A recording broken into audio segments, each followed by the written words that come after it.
mundo aí que tá entrando, Antônio, Helenilda, Josi, boa noite para todo mundo. Hoje a gente vai conversar um pouquinho sobre food fraud e food defense.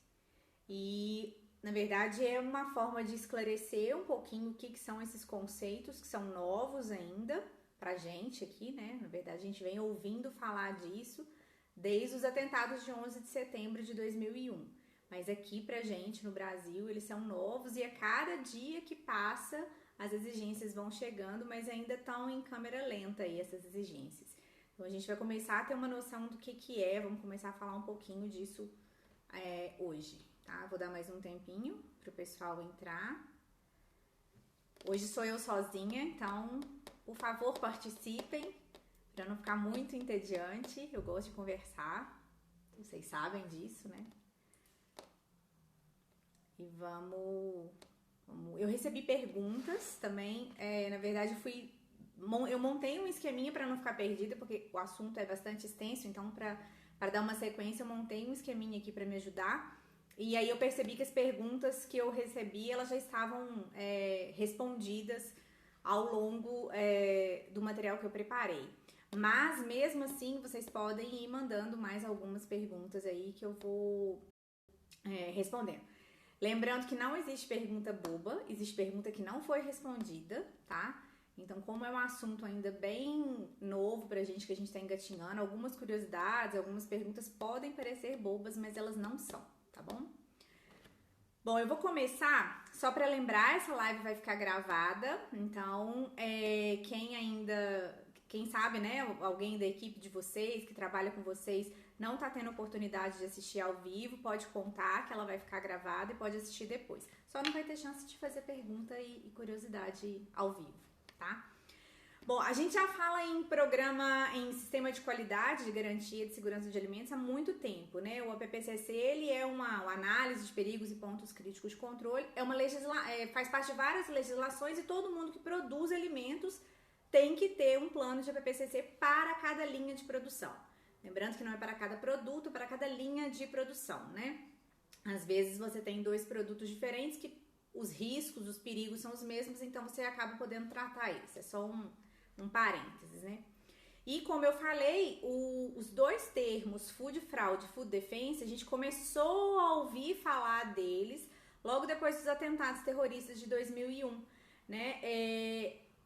Lá nos Estados Unidos, né, o pessoal começou a perceber que se alguma contaminação intencional fosse adicionada em alimentos, isso iria se espalhar muito rapidamente, tá? Isso iria atingir uma população muito maior. Então, eles começaram a perceber, a ter muita noção de que a contaminação de alimentos poderia ser, sim, usada tanto para prejudicar uma população, né, como também causar danos a um país e instaurar vários tipos de crises aí.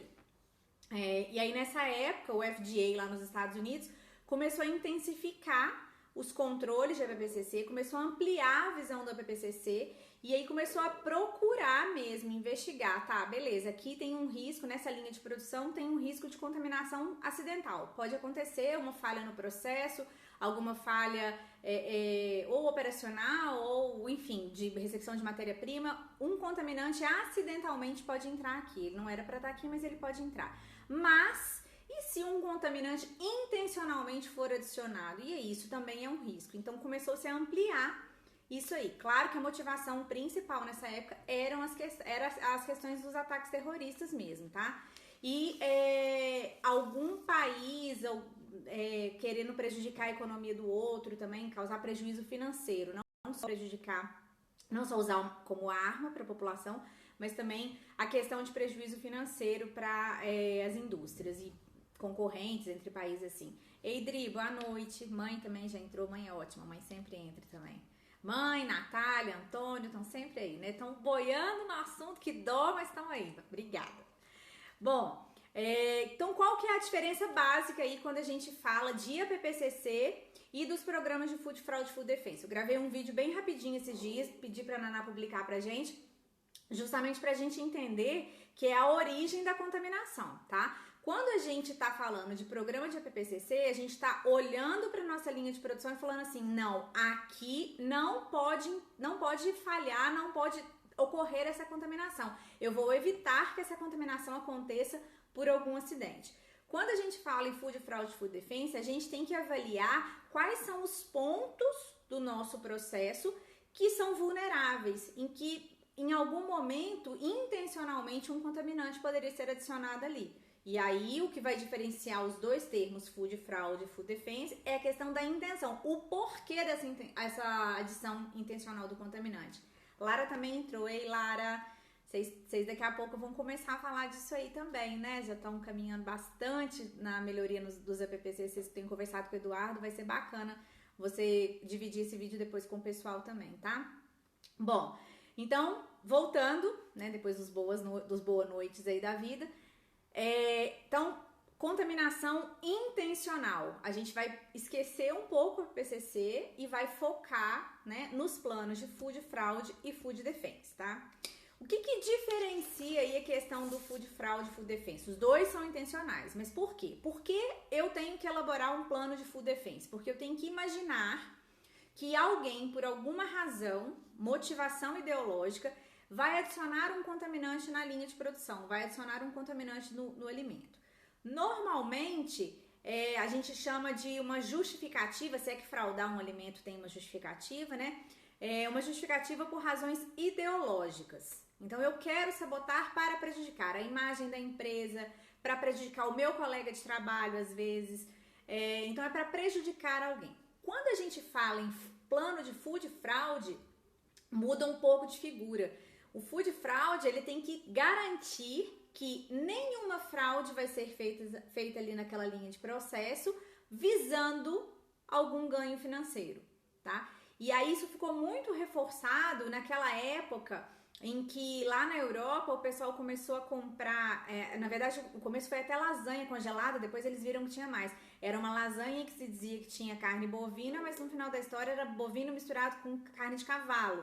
Então, isso é food fraud, né? A empresa, para ganhar, porque a carne de cavalo era mais barata, misturava para ter um ganho econômico. Então, precisa existir um plano de food fraud nesses casos, tá?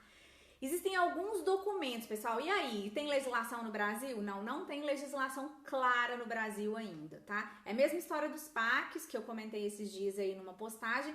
Os programas de autocontrole não são legislação, mas já vem sendo pedido em alguns documentos, em algumas legislações. Fica meio que ali entre linhas. É a mesma história do food defense e do food fraud. A gente tem que garantir que o alimento é seguro. A gente tem lá no programa de autocontrole, a gente tem controle de formulação. Nada mais é do que uma ferramenta que a gente pode utilizar aí quando a gente estiver desenvolvendo o nosso programa de food fraud. Então, não existe uma legislação no Brasil ainda que nos obriga. Porém, as empresas que estão trabalhando com certificação de segurança de alimentos ou que fornecem para outras empresas que já têm essa certificação, elas estão sendo cobradas a cada dia. Que é, inclusive, uma das justificativas da gente estar tendo essa conversa hoje. Eu tenho recebido bastante questionamento, bastante dúvida sobre isso, muito mais por quem ainda não busca uma certificação de segurança de alimentos, né? Porque ainda não está no momento da empresa, não está com a maturidade suficiente, mas de quem essa empresa, ela fornece para alguém que tem essa certificação. E aí, nos programas de segurança, nos programas de certificação de segurança de alimentos, FSC 22000, BRC, IFS, todos esses e mais os outros, eles vão trazer a questão do food fraud e food defense. Funcionário insatisfeito também, Dri. É uma das principais, na nossa realidade, tá? Uma das principais atenções que a gente tem que ter é justamente com questão do clima organizacional aí quando a gente fala em food defense, tá? E aí é uma coisa complicada da gente tratar, né? Porque quando a gente olha para nossa linha de produção e começa a tentar identificar, ali tem um risco de um contaminante químico acontecer, por uma falha de processo, por uma falha de higienização, né, no processo de higienização, ali tem um risco de um contaminante biológico permanecer, porque se falhar a temperatura, se falhar o tempo, a gente consegue trabalhar com dados, com razões palpáveis, vamos dizer assim. Mas quando a gente fala em food defense, que tem a história da motivação ideológica, como que a gente faz para entrar na cabeça das pessoas? Então, é um desafio muito grande nesse sentido também. Eu vou falar melhor daqui a pouco, a gente vai ver o que pode ser. Por que eu falei que na nossa realidade?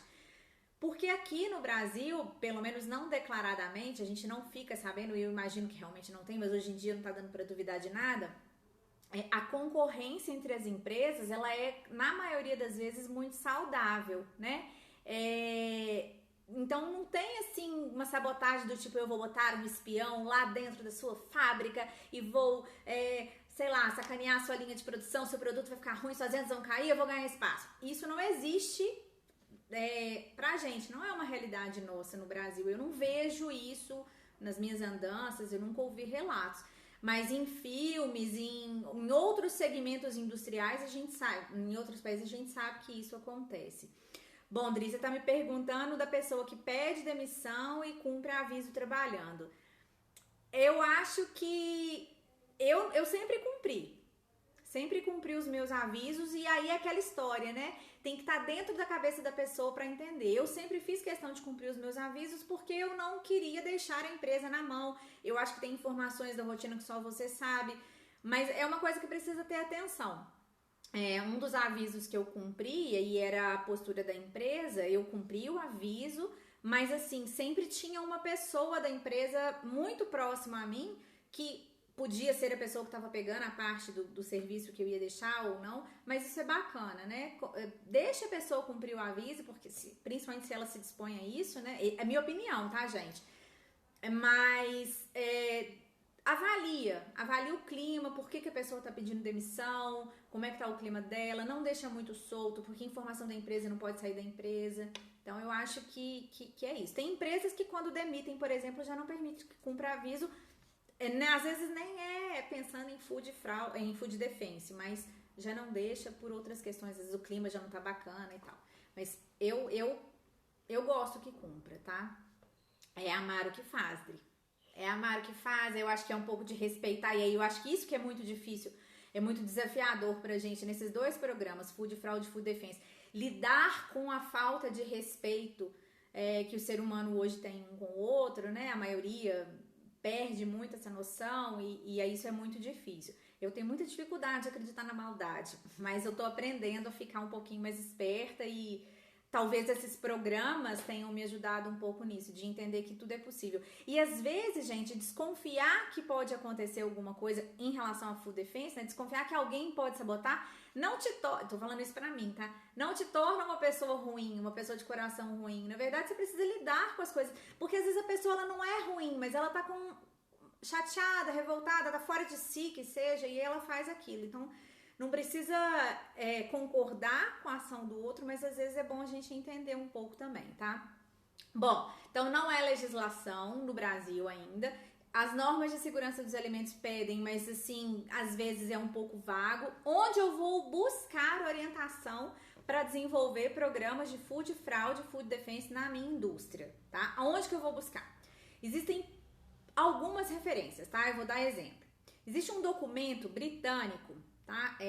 Chama PAS 96 e a última versão dele foi publicada em 2017. É um guia, tá? Não é uma legislação, é um documento orientativo lá do Reino Unido que traz algumas orientações de como as indústrias de alimentos devem abordar e procedimentar os controles, os monitoramentos, as verificações, o plano mesmo, na cadeia inteira de produção, desde o recebimento, tá, da matéria-prima, o processamento e a expedição também, a entrega do produto para o consumidor. E aí, esse documento traz algumas recomendações de como fazer para minimizar um ataque e eliminar as consequências quando a gente não conseguir, ou reduzir, né, o impacto das consequências quando a gente não conseguir evitar completamente um ataque, uma sabotagem, né, uma contaminação intencional aí que possa trazer algum prejuízo ou para a saúde do consumidor ou para a empresa.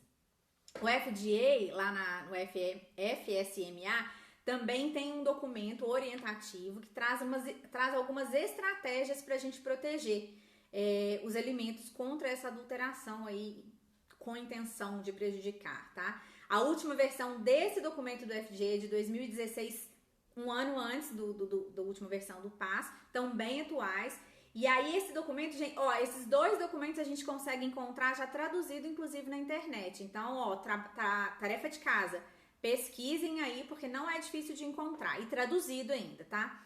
No caso desse documento do FDA, que traz essas estratégias, ele traz bastante conceito também, né, do que é, o que são os riscos, e traz algumas ferramentas, orientação de como usar algumas ferramentas para a gente desenvolver e implementar os planos de defesa dos alimentos aí. O esquema FSC 22.000, na verdade, por que a gente chama o AFSC de 22.000 de um esquema? Porque é a reunião de vários documentos, né? Ela junta a norma ISO 22.000, que trata de segurança de alimentos, com algumas normas complementares, a ISO TS 22002, no nosso caso, produção de alimentos parte 1, então é a ISO TS 22002-1, tá? Que traz, e alguns outros requisitos que a FSC publica de vez em quando, tá? A ISO, então é o sistema FSC 22.000, junta tudo isso. Na ISO 22.000, na norma mesmo, vai trazer requisito para sistema de gestão de segurança de alimentos, tá? Não vai tratar especificamente dos programas de food fraud, food defense, não. Ela até menciona, e aí eu fiz uma anotação aqui para não esquecer. Lá no item 4.1 da norma, da ISO 22.000, que fala entendendo a organização e o seu contexto, tem uma nota que diz assim: o entendimento do contexto externo e interno pode ser facilitado considerando questões internas e externas, excluindo, mas não limitando a ambiente legal, tecnológico, competitivo, de mercado, cultural, social, econômico, segurança cibernética, e aí tem a ver com a questão da gestão de dados, de informações da empresa, e fraude em alimentos, food fraud, e defesa dos alimentos, food defense, e contaminação intencional. Conhecimento e desempenho da organização, seja internacional, nacional, regional ou local. Então, lá na norma, na ISO 22.000, já começa a falar, como que tá o contexto ali da organização, inclusive relacionado à defesa do alimento e à fraude do alimento. Como que a organização tem que fazer para poder garantir isso aí? Lá na mesma norma, né, na ISO 22.000 ainda, no requisito 8.2.4, fala que é do programa de pré-requisito, tá? Menciona a ISO TS 22.000, no nosso caso, parte 1, tá? Que vai trazer as referências dos estabelecimentos dos programas de pré-requisitos, os PPRs. E aí um deles, lá no item 18, tem um requisito específico para food defense, tá? E aí fala, olha, é através de uma análise de risco e controlar acesso. Então faz a menção bem clara lá nessa norma complementar aí, nessa ISO TS. E aí em 2019, agora, relativamente recente, a FSC, que é uma organização que certifica, né, a 22.000 que certifica a segurança de alimentos, a produção de alimentos seguros, publicou 2 guias orientativos. Então, ela pegou e publicou 2 documentos, um específico sobre food fraud e outro específico sobre food defense, e eles podem ser usados para a definição do plano. Carol, mas eu não vou implementar, eu não vou certificar. Não tem problema, gente. Você pode começar a fazer isso, eu acho que isso é um ganho para a empresa, sem necessariamente estar certificando. Ou você que fornece para a indústria, é fornecedor de uma indústria que é certificada, eles vão te pedir isso. Então, onde você vai buscar? Você vai precisar fazer a certificação toda? Não necessariamente. Você pode pegar os documentos que são referência, esses que eu falei, o PAS 96, última versão 2017, o Guia Orientativo para Mitigação de Riscos lá do FDA, que é a última versão é de 2016, e os 2 guias da FSC 22.000. Então, eu te dei, assim, 3 opções para você começar a estudar um pouco e entender um pouco que jeito que você vai implementar esses programas aí na fábrica. Gente, leitura. Primeira coisa que tem que ter é leitura. Pode ser que a gente volte a falar de food fraud, food defense aqui no Instagram, mas primeiro vocês têm que ler bastante, até para poder ter as dúvidas, né? Eu costumo falar que antes da gente estudar, a gente até não tem dúvida, né? Porque as dúvidas vão surgindo depois. Mas vamos continuar aqui. Não interessa qual dessas referências você decidiu, você quer ou você precisa desenvolver um programa de food fraud e um programa de food defense aí. Então, independente da referência que você escolher, tá? Isso pode ser por uma questão comercial, o meu cliente pediu que eu fizesse de tal forma, ou até mesmo pela nível de capacitação da equipe de segurança de alimentos, né? Tem que ter alguma... Às vezes eu tenho na minha equipe de segurança de alimentos algumas pessoas que já fizeram um curso de FSC 22000. Então vamos trabalhar com as referências da FSC 22000 do sistema, porque a gente já está mais ambientado com aquilo ali. Mas independente da norma ou da referência que vocês escolherem, o foco vai ser... Todas elas vão falar a mesma coisa para você. Você precisa ter medida de prevenção para não deixar que essas contaminações intencionais entrem no seu processo e com isso prejudique a imagem da sua empresa, a qualidade e a segurança do alimento que você está entregando para o seu cliente e, sobretudo, a integridade da sua marca. A gente sabe muito bem que quando uma empresa tem uma reclamação, mesmo uma fake news, né, no mercado, para a gente explicar que focinho de porco não é tomada, a gente leva um tempo. Eu já passei por isso, de reclamações, inclusive por contaminantes,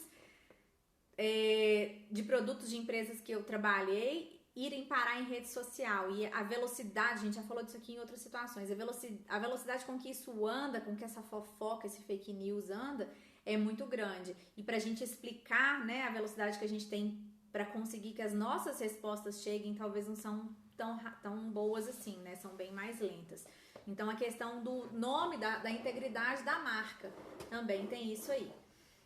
A principal ferramenta que todas essas referências vão trazer para você começar a elaborar os seus programas de food fraud, food defense, é a partir de uma análise de risco, tá? Primeira coisa que a gente vai fazer, a gente vai olhar o processo inteiro, as instalações físicas, e a gente vai levantar onde estão e quais são os riscos de ali caber uma contaminação intencional, adição intencional de algum contaminante.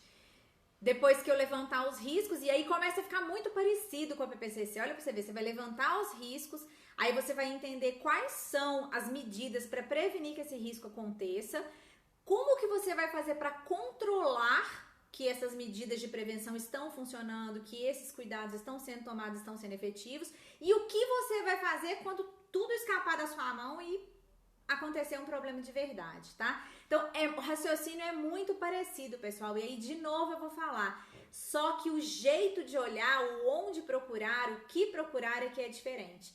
Não são riscos característicos ou que o tipo de alimento que eu produzo ou que o tipo de instalação que eu tenho necessariamente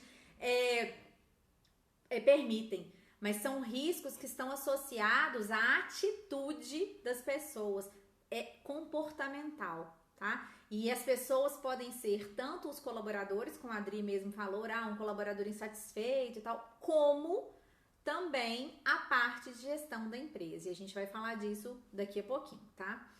Vamos falar separadamente desses dois programas aí. Esquece um pouco a BPCC, vamos focar no que a gente veio falar hoje, que é questão...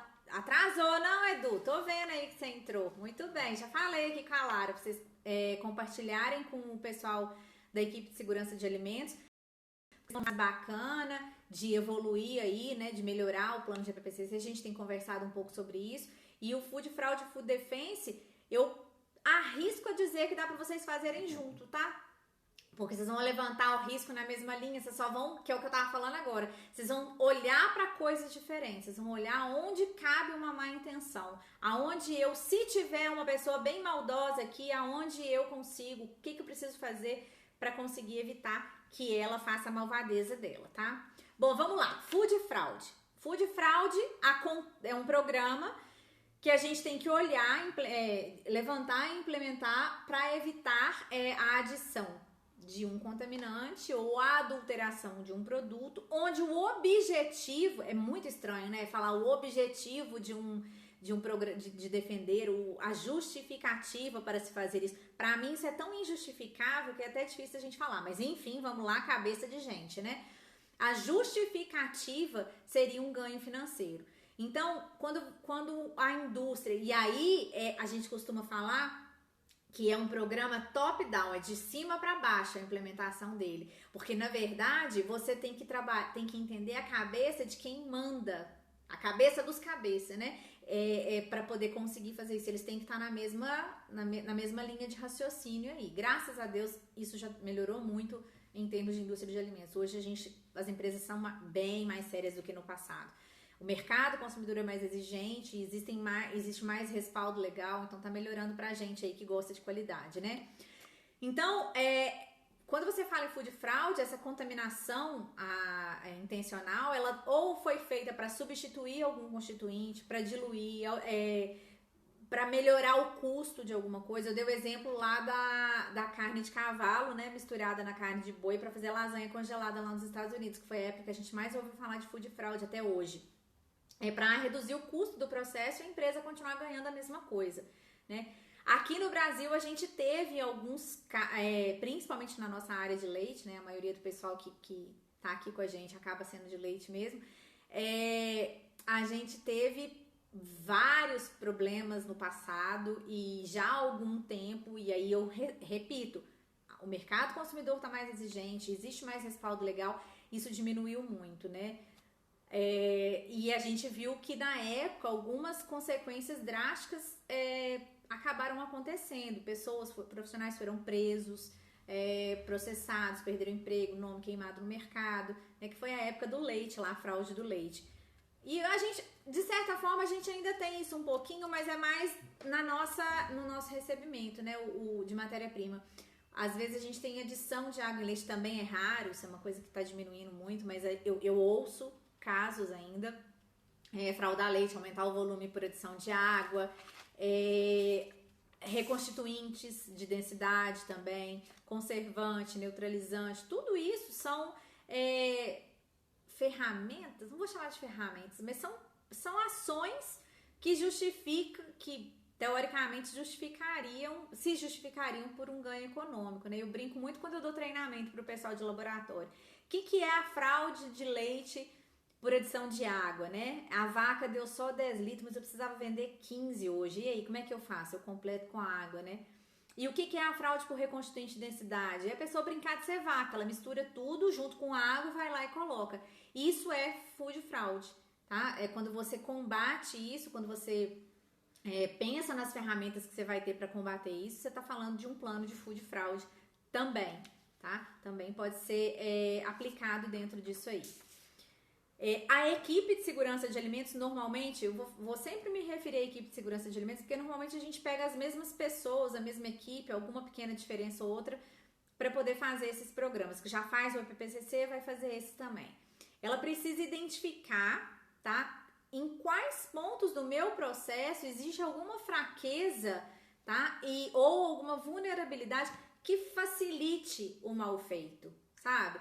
Na recepção de matéria-prima, o Edu mandou uma pergunta para mim, né? Como que eu faço para trabalhar food fraud com os meus fornecedores? Na verdade, de certa forma, você já deve fazer isso. Toda empresa que tem programa de avaliação, qualificação e certificação de fornecedores, ela já faz isso, tá? Então, ela vai citar no programa no plano de food fraud dela, que ela, na matéria-prima dela, ela faz isso. E aí são as mesmas ferramentas. Vocês estão vendo como que em segurança de alimentos o negócio um vai puxando o outro? Por isso que não é um bicho de 7 cabeças, o food fraud e food defense, não. Porque vocês vão ver que tem muita coisa que vocês já fazem por outras justificativas, por outras razões. Vocês só vão chamar aquilo ali e é uma oportunidade de avaliar se aquele controle, aquele monitoramento está efetivo de verdade, tá? Então, você vai avaliar os pontos de vulnerabilidade, onde teoricamente seria mais fácil ter algum ganho econômico, fazer alguma adulteração que trouxesse um ganho econômico para a empresa e vai pensar em formas de avaliar se aquilo está acontecendo mesmo ou não e, sobretudo, pessoal, e aí pensar em que maneiras você vai revisar isso com frequência, porque mudam, né, os objetivos, as ferramentas feias das pessoas aí vão mudando, e deixar isso tudo registrado. O que acontece? É um compromisso ético com o meu consumidor, independentemente se eu estou avaliando, se a culpa é da minha matéria-prima ou no meu processo, é um compromisso comprometimento ético meu. Eu vou entregar para o meu consumidor leite na caixinha, não mistura de leite e água. Eu vou entregar para o meu consumidor. E aí tem muito a ver com a questão da matéria-prima, tá mais associada, né? A qualidade da matéria-prima.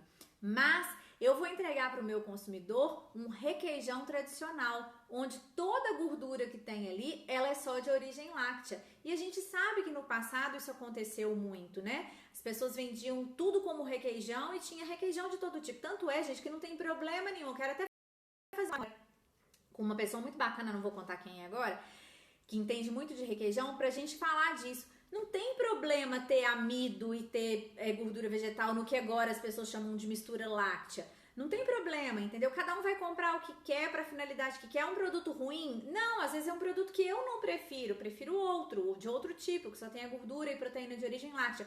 Mas não é um produto ruim, desde que eu olhe, leia no rótulo e diga assim, não, eu tô comprando isso. Então, isso poderia ser encarado como food fraud também, né? Eu ponho amido no meu requeijão, mas eu não declaro. Eu uso gordura vegetal, mas eu não declaro. É um exemplo muito característico isso. Ainda acontece, infelizmente. A Amanda deve estar se contorcendo, porque ela sabe que às vezes ela tem que brigar na concorrência por isso, né, Amanda? E você produz um requeijão de qualidade, você tem um programa bacana aí de produção e às vezes você acaba tendo que competir com pessoas que não são tão honestas quanto você. Isso acontece sim, né? Dri tá perguntando assim, se de repente compra um soro para bebida láctea e soro é de um queijo que tem um certo tipo de produto que é proibido na bebida, como eu faço? Na verdade, você vai especificar, tá? Eu não tô conseguindo puxar pela memória o que seria esse produto proibido agora. Porque a única coisa que me vem na cabeça é sorbato, que você não pode botar sorbato na bebida láctea, mas você pode ter ele via preparado de fruta. Mas aí no queijo também a gente, só se for fundido, que a gente adiciona sorbato. Enfim, não tô conseguindo pensar. Mas a Idri é aquela história.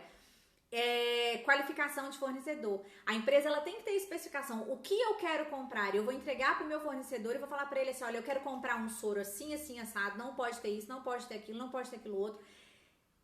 E aí, a hora que a gente fecha o nosso acordo comercial, subentende-se que o meu fornecedor está dizendo assim: não, eu consigo te entregar, fica tranquilo que eu vou te entregar. Como que você vai fazer isso? Para controlar se ele realmente está te entregando? Análises.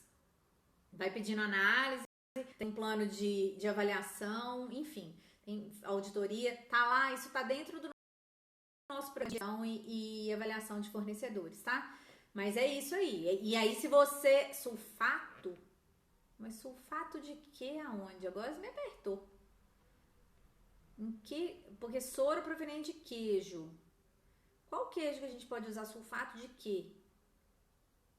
Tem o nitrato de sódio, sulfato eu não tô lembrada, mas também eu não sou de produção, se alguém lembrar aí pode me contar, se lembrar também pode contar, tá, Adri?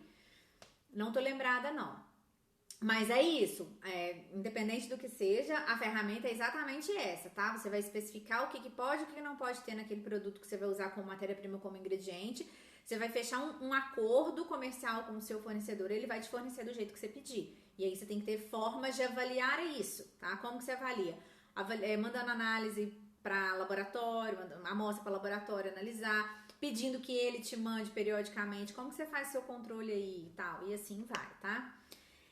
É importante a gente pensar que quando a gente fala em APPCC, a gente pensa muito em saúde do consumidor, tá? No caso do Food Fraud Food Defense, o dano nem sempre vai estar relacionado à saúde do consumidor, não, tá? O prejuízo não vai ser sempre... sua cola falou errado, nitrato. Você tem que especificar. Você tem que especificar mesmo, porque para vários queijos o nitrato é permitido sim, tá? E aí você tem que especificar e fazer a auditoria. Tem como você quantificar o nitrato no soro. Só pra você saber, aí já fica o hashtag, tá? Então, a fraude dos alimentos, ela nem sempre vai causar dano à saúde do consumidor, tá? Quando a gente fala nos danos que uma fraude de alimentos pode provocar, a gente tá falando em pelo menos 3 tipos. Os danos diretos à saúde, sim. O consumo daquele alimento que foi fraudado com o objetivo da empresa ganhar um dinheiro errado aí, vai fazer mal para a saúde do consumidor, tá? Indireto à saúde, o consumidor é colocado em risco, mas a longo prazo, sabe? Aquelas doenças crônicas, que vai acumulando e aí depois vira uma doença, também pode ser. E os riscos técnicos, tá? Não tem nada a ver com... É uma falha moral e ética, e aí a gente acaba enganando o consumidor e isso é muito mais prejudicial. O risco não está ligado ao consumidor, mas à sua empresa mesmo, a imagem da sua empresa no mercado. A gente precisa, então, elaborar um plano, tá? Para assegurar que essas fraudes não aconteçam, só que isso é muito desafiador, porque você imagina, quem frauda não quer ser pego. A pessoa, ela tem um plano infalível na cabeça dela, não quer ser pega, tá? Mas, e muitas vezes, como eu falei para você, um programa top to down, é a cabeça da empresa para baixo, né? Tem que mudar a consciência, o compromisso moral e ético tem que partir daqui de cima e aí então ser disseminado. E o sucesso desse programa, ele depende, diferente da BPCC, né? Elaboramos um plano de BPCC, tivemos todo o apoio da diretoria para implementar o plano. Agora eu preciso fazer o quê? Catar todo mundo, enfiar na cabeça de todo mundo que todo mundo é responsável pela segurança do alimento. No food fraud, não, tá? Eu preciso que a diretoria, que os cabeças, que a alta direção tenha esse compromisso firmado, estabelecido, e aí decidir adotar comportamentos, decidir o comportamento ético e moral como fundamental, indispensável e negociável ali na indústria. Todos os tipos de fraude na cadeia, igual eu já falei, seja no recebimento ou na fabricação, são de responsabilidade da indústria. E aí existem algumas ferramentas que podem nos ajudar a avaliar os pontos de vulnerabilidade. Food fraud, eu particularmente acho um pouco mais difícil ainda do que o food defense, que a gente vai falar daqui a pouco, tá? Eu preciso existem ferramentas que vão me ajudar a avaliar os meus pontos de vulnerabilidade e onde eu devo ter bastante criticidade para controlar, tá? Avaliar, levantar as medidas para mitigar, para reduzir esse risco. E eu preciso ter isso tudo documentado, tá? Se eu for auditado, eu tenho que comprovar que eu fiz essa avaliação de risco, que os pontos de vulnerabilidade que eu encontrei foram esses. E para comprovar para o meu consumidor que eu não fraudo, que eu não quero ganhar dinheiro de forma desonesta, eu faço isso.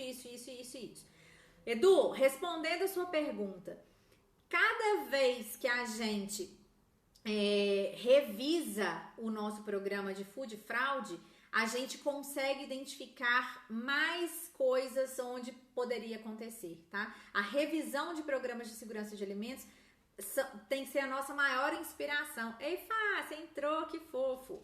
Tem que ser a nossa maior inspiração aí quando a gente vai revisar os programas. E é melhoria contínua. Ninguém aqui vai escrever um programa de APPCC, um programa de food fraud, um programa de food defense e falar, graças a Deus, agora acabou, nunca mais eu falo disso. Não, gente, é extremamente dinâmico.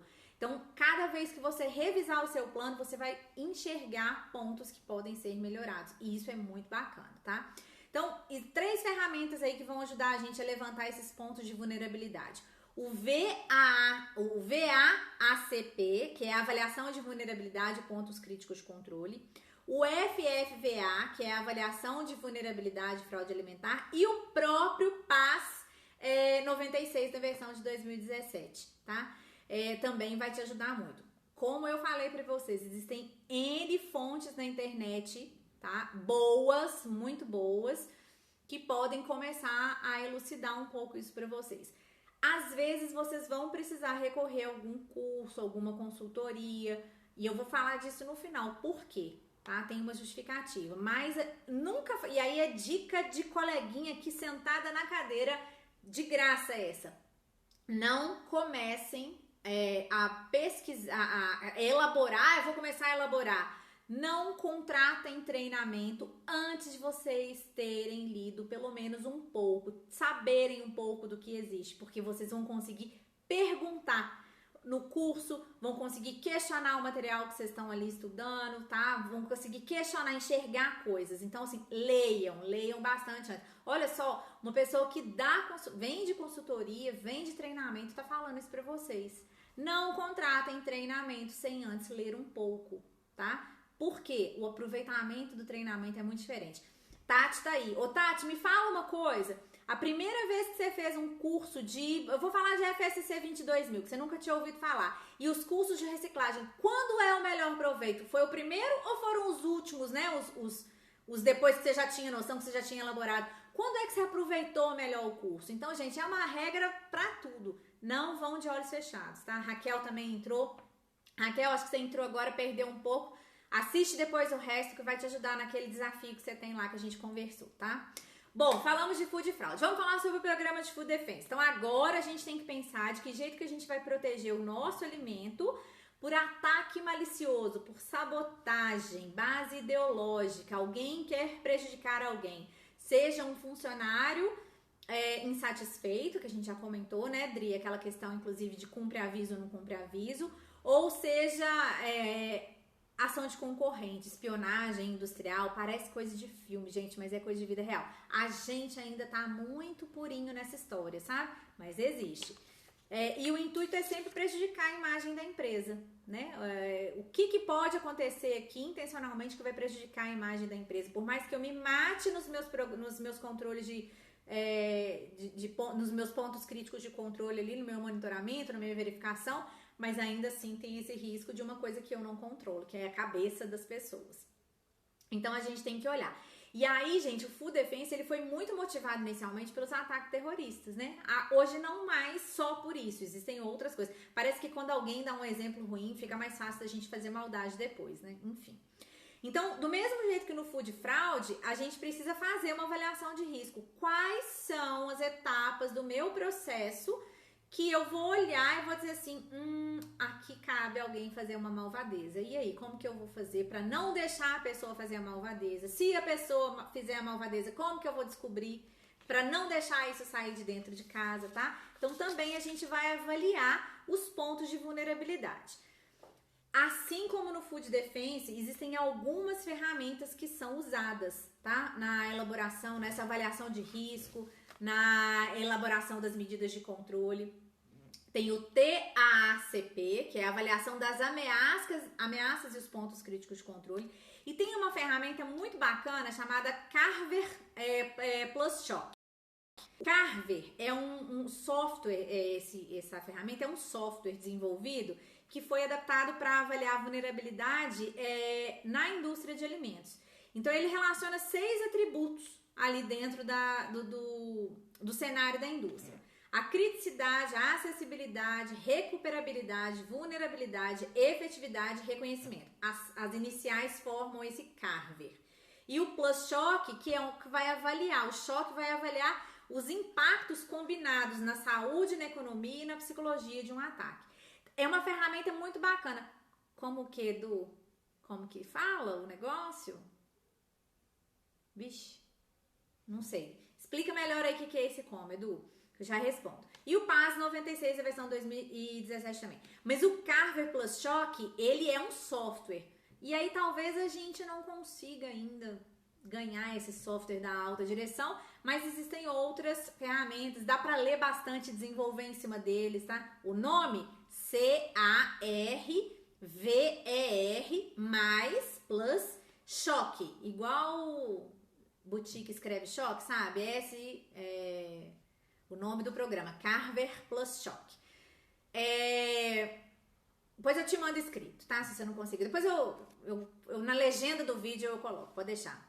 Atendendo a pedidos, Carver Plus Shock, pode deixar, tá? Vou botar cola lá na legenda do vídeo do IGTV. Bom, e o PAS 96 de 2017 também traz bastante orientação aí de como elaborar, tá? Resumindo, o que a gente precisa lembrar toda vez que a gente falar de Food Fraud e Food Defense? São 2 programas diferentes, os dois, tá? Os 2 diferentes do PPCC e entre eles são diferentes também. Mas todo mundo vai focar numa avaliação de risco. E depois de levantados, definidos, concluídos, não, é um risco, como que eu vou fazer para controlar que esse risco não vai chegar no meu alimento? Qual que é a medida que eu vou fazer para não deixar chegar? E se chegar, fazer só desesperar? Não. Como que seria uma medida corretiva também, tá? Lembrando, Food Fraud, motivação econômica. Food Defense, motivação ideológica. Então, na hora que eu for procurar os riscos, eu tenho que pensar, Food Fraud, onde, em que lugar alguém acha que vai fazer alguma coisa que vai prejudicar o meu produto, mas vai ganhar financeiramente. Food Defense, onde, em que lugar, se alguém quiser queimar o nome da empresa ou prejudicar o meu setor, concorrência de setor ali, às vezes tem aqueles programas, enfim, onde e o que a pessoa pode fazer. Então, essas são basicamente as perguntas que a gente tem que se fazer quando vai elaborar esse plano aí, tá? Tanto para o Food Fraud como para o Food Defense, as empresas precisam definir e adotar essas medidas de prevenção, tá? De forma que o alimento que vai chegar é seguro e é saudável. Vamos começar a elaborar um programa então? O que a gente tem que fazer? Primeiro, vou descrever e realizar os procedimentos para avaliar. Então, eu vou descrever como é que eu vou fazer essa avaliação de riscos, vou fazer conforme eu descrevi e vou escrever, de novo, gente, escrever quais os riscos que eu levantei, como que eu concluí que aquilo era um risco mesmo ou não. Presta atenção na cola que eu tô falando. Escrever, registrar, deixar anotado, deixar histórico ali. Duas razões pelo menos para isso que eu já falo. Para cada ameaça, para cada risco que eu levantar, o que eu vou falar? Qual que é a vulnerabilidade? Qual que é a chance disso acontecer? Qual que é o tamanho do estrago que isso vai fazer? Bem parecido com a PPCC também. Lembra que é só o foco que é bem diferente, tá? E depois eu vou implementar essas medidas que eu estabeleci. E eu preciso treinar as pessoas. Treinamento de pessoas em programas de Food Fraud e Food Defense. A gente tem que tomar muito cuidado quando isso é feito, tá?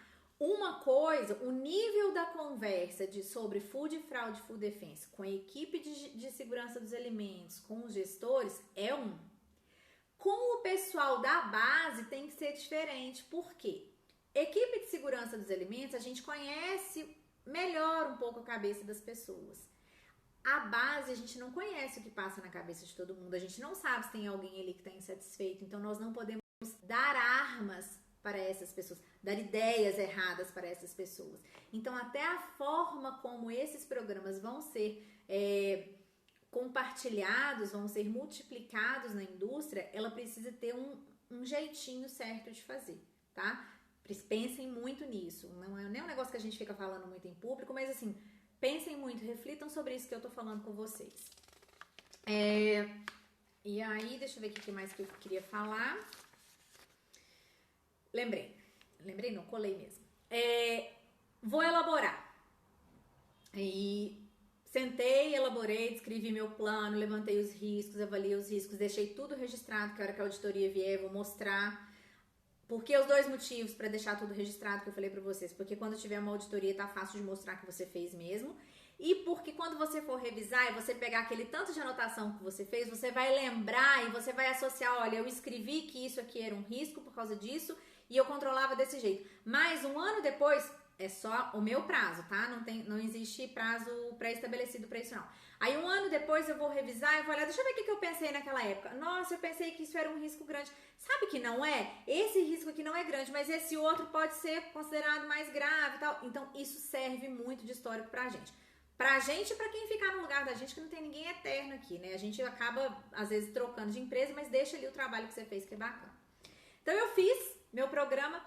Como que eu sei? E aí, Dulce me perguntou, como que a gente faz para avaliar a qualidade, né? Se funcionou. Existem algumas coisas. Primeiro, contratem uma auditoria externa. Ô, gente, uma pessoa que chega na fábrica da gente, ela olha, ela enxerga coisas que estão esfregando na nossa cara todos os dias, especialmente pontos de vulnerabilidade, tá? Que vocês não enxergam. Porque vocês estão tão ambientados ali que vocês não estão notando, né? É igual na casa da gente, a parede tá manchada. Um dia, se alguém limpar, você vai estranhar, você vai achar, olha, alguém mexeu. Igual a gaveta da gente, às vezes é uma bagunça, mas você sabe que tá fora do lugar um negócio. Porque a gente tá muito ambientado naquilo ali, então é mais difícil perceber essas coisas mais sutis, esses riscos mais sutis. Então, uma auditoria externa me ajuda muito nisso, clareia, me mostra outras coisas, sem falar que o auditor externo, ele traz bagagem, ele traz experiência de outras indústrias, de outras auditorias, e isso contribui pra gente também, tá? Olhem, foquem aí na empresa de vocês, sabe aquelas áreas mais críticas da indústria, por exemplo, tratamento de água, depósito de materiais, material de limpeza, tá? Foquem, olhem aí, dão uma investigada, vê se não tá aberto demais, exposto demais, se não tá chamativo demais. Isso aí pode ser, você pode conseguir identificar dessa forma áreas que deveriam ter acesso controlado e restrito. Realmente, um almoxarifado de produtos químicos, todo mundo precisa ter acesso? O meu sistema de tratamento de água, distribuição de água, todo mundo precisa ter acesso. Já pensou se alguém coloca alguma coisinha ali naquela água, vai para a fábrica inteira? Eu vou consumir aquela água bebendo, vou usar ela na minha produção? Será que não tem risco nenhum? Os veículos de transporte do meu produto para o cliente, da minha matéria-prima para cá, será que eles não estão vulneráveis demais? Será que naquele momento ali, aquele veículo, ele não acaba se transformando inclusive num risco de alguém fraudar, de alguém sabotar o meu produto? Então a gente precisa ter essas chamadas, prestar atenção nesses pontos, tá? São pontos extremamente vulneráveis, são muito típicos, gente. Assim, quem já ouviu falar deve estar falando, nossa, Carol, tá chovendo no molhado. Todo mundo sabe disso. Não, não é todo mundo, tá? Todo mundo que sabe, e às vezes a gente deixa passar alguma coisinha despercebida aí também. Eu falei para vocês que normalmente a gente acaba usando a mesma equipe de segurança de alimentos do APPCC na elaboração e implementação do Food Fraud Food Defense. Tem duas coisas, quer dizer, duas pessoas, né, dois tipos de pessoas que às vezes a gente não envolve muito em APPCC, mas que é bacana a gente envolver nos programas de Food Fraud Food Defense. Primeira pessoa que trabalha com segurança patrimonial da empresa, tá? Porteiro da sua empresa. É bacana você envolver ele nesse trabalho, porque ele controla todo mundo, tudo que entra e todo mundo que sai da empresa. Então, naquele movimento de entrada e saída, será que a gente não precisa ficar atento a alguma coisa? Ele vê gente o dia inteiro ali fazendo aquele movimento, ele vai perceber quando tiver alguma coisa acontecendo fora do padrão. Então, envolver pessoas de segurança patrimonial, principalmente de portaria, que é bacana, e pessoas de RH. Às vezes a gente envolve o pessoal de RH no APPCC por conta de treinamento, mas não é só por conta de treinamento, não. No processo de seleção, normalmente o pessoal de RH consegue ter uma visão do cenário psicológico, né, do aspecto psicológico dos candidatos melhor do que a gente. Então isso pode ser, inclusive, um critério de avaliação ali no processo de seleção, tá? Hoje, gente, era uma live rápida mesmo, tá? Era só pra gente falar um pouco desses conceitos, que é um assunto que tem começado a chegar para mim com mais frequência. Como eu falei para vocês, a certificação das indústrias de alimentos em programas de segurança, ela tem aumentado. E aí, mesmo que não chegou até a mim ainda, né, não chegou até a empresa que eu trabalho, eu às vezes acabo fornecendo para alguém que tem. Então, são programas que eu vou precisar. O APPCC já é obrigatório, a legislação, os meus clientes já me pedem há muito tempo. Mas o Food Fraud Food Defense tem chegado. E às vezes, é o que eu falei pra vocês, entrar na cabeça das pessoas é muito difícil. A gente quase tem que fazer um curso aí de psicologia. Mas o foco é esse, tá? Como eu vou garantir que não vai ter uma fraude com objetivo de ganho econômico no meu produto? Como que eu vou garantir que ninguém vai sabotar porque tá chateado, porque quer me prejudicar e aí isso vai pro meu produto, tá? Então esses são os tipos de riscos que eu tenho que avaliar e levantar. Discutir com o coleguinha, gente. Discutir, a equipe multidisciplinar também, cada um conhece bem o seu setor. E leiam bastante, pesquisem bastante, tá? Mandem os comentários depois aí, se ainda ficou alguma dúvida. Dri, obrigada a você que tá sempre aqui comigo, né? De coração e de alma. E eu fico muito feliz de ajudar. E você tá numa empresa que é tão bacana, né? A Ana tem uma preocupação tão bonita com a qualidade dos produtos, tem um afeto tão grande, isso é muito legal. Então é isso, pessoal. Contem pro povo, tá? Espero que tenha ajudado a dar uma clareada, uma iluminada aí sobre esse tema. É muito polêmico. Eu gosto muito de fazer treinamento personalizado para cada empresa mesmo, sabe? Porque às vezes a gente precisa falar de alguns pontos muito delicados. Então, eu tenho um carinho muito grande por esses dois treinamentos. E as minhas experiências, normalmente, eu acabei ministrando esse treinamento, dois tipos de treinamento. Um é que eu falei pra vocês, um treinamento para a parte de gestão e um treinamento para a base. E é muito gratificante quando a base vê e se compromete, a equipe mais de cima, a equipe de segurança de alimentos, começa é muito legal, gente. Começa a identificar quem que vai poder ajudar e o envolvimento. É bem bacana. Nossa, eu começo a lembrar dos treinamentos e eu fico animadaça aqui. Mas é isso. Raquel, perdeu o início, não tem problema. Assiste depois, tá curtinho, tá rapidinho mesmo. Esse foi menor. Vai ficar salvo. Agora, terminando aqui de falar com vocês, eu já vou salvar lá, tá? Mostra pra sua equipe aí. A gente volta a falar depois desse assunto, tá bom? Pessoal, obrigada de novo. Amanhã vocês vão ficar sabendo, semana que vem tem uma live deliciosa, muito, muito, muito legal mesmo, tenho certeza que vocês vão gostar, eu tô super animada, né, Dudu? Doida pra chegar semana que vem já. Boa semana pra vocês aí, cuidem-se do frio, porque eu fiquei sabendo, uma amiga minha da Suíça mandou uma mensagem essa semana, disse que até lá tá noticiando o frio do Brasil, aqui em Barbacena não preciso nem comentar, né? Bom restinho de semana pra vocês, bom trabalho e tudo de bom.